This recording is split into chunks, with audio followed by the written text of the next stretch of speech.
Hello बच्चों, चलिए प्रश्न को देखते हैं। 0 से 2 पाई बंद अंतराल पर x प्लस साइन 2x का उच्चतम और निम्नतम मान ज्ञात कीजिए। तो यहाँ हमें क्या करना है, साइन x का 0 से 2 पाई x प्लस साइन 2x का 0 से 2 पाई में हमको क्या करना है, उच्चतम तथा निम्नतम मान देखना है कि उसका उच्चतम निम्नतम मान क्या होगा, यह हमको देखना है। तो देखिए यहाँ से हमने क्या किया, सर्वप्रथम मुख्य अवधारणा देखी। मुख्य अवधारणा क्या होगी, तो मुख्य अवधारणा के आधार पर हम यहाँ से क्या बोल सकते हैं, यदि यदि किसी फलन y बराबर एफ एक्स का उच्चतम व निम्नतम मान उच्चतम व निम्नतम मान x उच्चतम व निम्नतम मान a से b बंद अंतराल में ज्ञात करना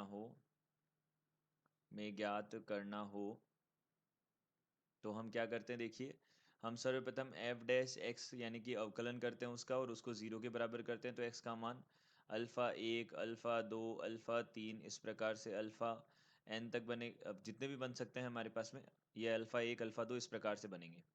अब देखिए हमें क्या करना होता है, अब जब इसका उच्चतम और निम्नतम मान ज्ञात करते हैं तो हम क्या करते हैं, यहाँ से ए भी लेते हैं, देखिए एफ ए भी लेते हैं, एफ बी भी लेते हैं, एफ अल्फ़ा एक भी लेते हैं, एफ अल्फ़ा दो भी लेते हैं।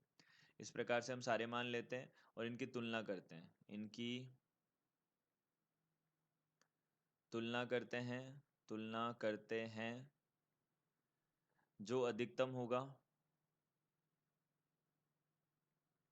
जो अधिकतम होगा वह उच्चतम बन जाएगा, वह उच्चतम हो बन जाएगा, उच्चतम बनेगा। वह जो निम्नतम है, जो निम्नतम है वह निम्नतम बन जाएगा। यह हमारे पास में यहाँ की अवधारणा होगी। तो देखिए यहाँ से हमने क्या किया, जो हमारे पास फलन है वह क्या है, हमने मान लिया कि एफ एक्स जो है, हमने माना कि एफ एक्स बराबर कितना है, एक्स प्लस साइन 2x है। यह हमने मान लिया। अब देखिए यहाँ पे अंतराल जो है वह 0 से 2 पाई है, यह इसमें बिल होना चाहिए x का मान। तो देखिए इस प्रकार से हम लिख देते हैं, x संबंधित है बंद अंतराल 0 से 2 पाई में। तो देखिए यहाँ से हमें सबसे पहले क्या करना होगा, इसका अवकलन करना होगा। तो अवकलन हमने किया तो कितना बनेगा, देखिए एक प्लस दो, यहाँ से कितना हो जाएगा, कॉस 2x हो जाएगा, यह बनेगा। अब यहाँ पे अवकलन क्या होना चाहिए, इसका 0 के बराबर होना चाहिए। तो 0 के बराबर होना चाहिए, तो एक प्लस दो कॉस 2x यहाँ पे बराबर आएगा 0 के। तो यहाँ से कॉस 2x जो है वह किसके बराबर होगा, यह बराबर होगा हमारे पास में 1/2 ऋणात्मक चिन्ह के साथ। और यहाँ x जो है, यदि x हमारे पास में 0 से 2 पाई के बीच में है तो 2x इसके बीच में होगा, 0 से 4 पाई के बीच में होगा, यह हमने बोल दिया। अब देखिए अब इसको आगे हल करते हैं। तो यहाँ पे cos 2x का मान कितना है, -1/2 दिया हुआ है। अब इसके हल ज्ञात करते हैं। तो हमें पता है इसका जो व्यापक हल होता है, cos x बराबर cos अल्फा जो है, इसका व्यापक हल होता है वह क्या होता है, x बराबर 2n पाई, यहाँ पे प्लस माइनस अल्फा होता है। तो यहाँ से भी हमने यही किया। देखिए सबसे पहले हमने यहाँ पे 2x जो है, cos 2x, अब इस जो 1/2 है, -1/2, इसको हमने देख लिया किसके अंदर, हमारे पास ऋणात्मक चिन्ह कहाँ बनेगा, द्वितीय चतुर्थांश में बनेगा। तो द्वितीय चतुर्थांश में हमने ऋणात्मक चिन्ह बनता है, तो इसको देखा हमने द्वितीय चतुर्थांश में कितने पे बनेगा।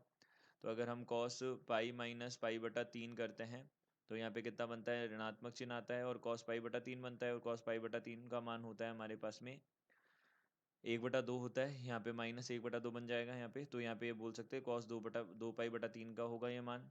तो 2x बराबर कितना आ जाएगा, यहाँ से 2n पाई और प्लस माइनस 2 पाई बटा 3 आ जाएगा। तो देखिए यहाँ से कितना हो जाएगा, देखिए x बराबर कितना हो जाएगा, n पाई प्लस माइनस यहाँ से यहाँ से हो जाएगा पाई बटा 3। अब यहाँ पे हम मान रखेंगे तो x के मान क्या क्या मिलेंगे हमको, देखिए एक तो बन जाएगा हमारा पाई बटा 3, एक बन जाएगा हमारा पाई, यहाँ पे हमने n का मान एक रखा तो पाई प्लस माइनस पाई बटा 3 है, तो पाई माइनस पाई बटा 3 2 पाई बटा 3 होता है, और पाई प्लस पाई बटा 3 4 पाई बटा 3 होगा। अब हमने यहाँ पे 2 लिया तो 2 पाई लिया, तो 2 पाई माइनस पाई बटा 3 हमारे पास में कितना हो जाएगा, यह 5 पाई बटा 3 हो जाएगा। यह हमको मान मिलेगा। अब हमें क्या क्या चेक करना है, कहाँ कहाँ हमको देखना होगा, देखिए हमारे पास जो फलन है वह क्या है, यह देखते हैं। देखिए हमारे पास जो फलन है वह क्या है, एफ एक्स बराबर एक्स प्लस साइन 2x है। तो यहाँ पे हमने इसको जांच की हमने इसकी, तो सबसे पहले हमने f0 देखा, क्योंकि हमारे पास जो है जी ए से बी, यहाँ पे ए का मान कितना है, 0 है, और बी का मान 2 पाई है। तो यहाँ पे 0 है तो f0 देखा, तो 0 प्लस साइन 0 बनेगा यहाँ पे, तो कितना हो जाएगा, 0 हो जाएगा। यहाँ पे f पाई/3 हम देख लेते हैं, तो पाई/3 पे कितना होगा, यहाँ पे x की जगह पाई/3 और साइन 2 पाई/3, साइन 2 पाई/3 का मान वर्गमूल 3/2 होता है, तो पाई/3 प्लस वर्गमूल 3/2 बनेगा। यहाँ पे f यहाँ से कितना हो जाएगा, आप देखिए 2 पाई/3 आ जाएगा, तो यहाँ से 2 पाई/3 प्लस साइन यहाँ से 4 पाई/3, यहाँ से कितना हो जाएगा, 2 पाई/3। अब देखिए साइन 4 पाई/3 यानी कि पाई प्लस पाई/3 होगा, पाई प्लस पाई/3, साइन पाई प्लस पाई/3 तृतीय चतुर्थांश में ऋणात्मक देगा, साइन पाई/3 बनेगा ऋणात्मक का, तो यानी कि माइनस, यहाँ से कितना हो जाएगा, ऋणात्मक 3/2 आ जाएगा, √3/2। अब यहाँ से f एक हो जाएगा 4 पाई/3, यहाँ पे 4 पाई/3 प्लस साइन, यहाँ पे हो जाएगा 4 दूनी 8 पाई/3, तो यह कितना बनेगा हमारे पास में, यह बन जाएगा हमारे पास में, देखिए साइन 3 पाई माइनस पाई/3 बनेगा। तो यह किस चतुर्थांश में हो गया, द्वितीय चतुर्थांश में हो गया। द्वितीय चतुर्थांश में ये सीधा सीधा कितना हो जाएगा, साइन पाई/3 हो जाएगा। तो यहाँ से कितना आ गया, 4 पाई/3 और माइनस यहाँ से धनात्मक चिन्ह, यहाँ पे √3/2 आ जाएगा। अब यहाँ पे हो जाएगा 5 पाई/3, तो यह 5 पाई/3 पे देखें तो 5 पाई/3 प्लस यहाँ पे साइन 10 पाई/3 हो जाएगा। यह हमारे पास कितना होगा, देखिए यहाँ पे हमारे पास होगा 5 पाई/3 और माइनस वर्गमूल 3 √3/2।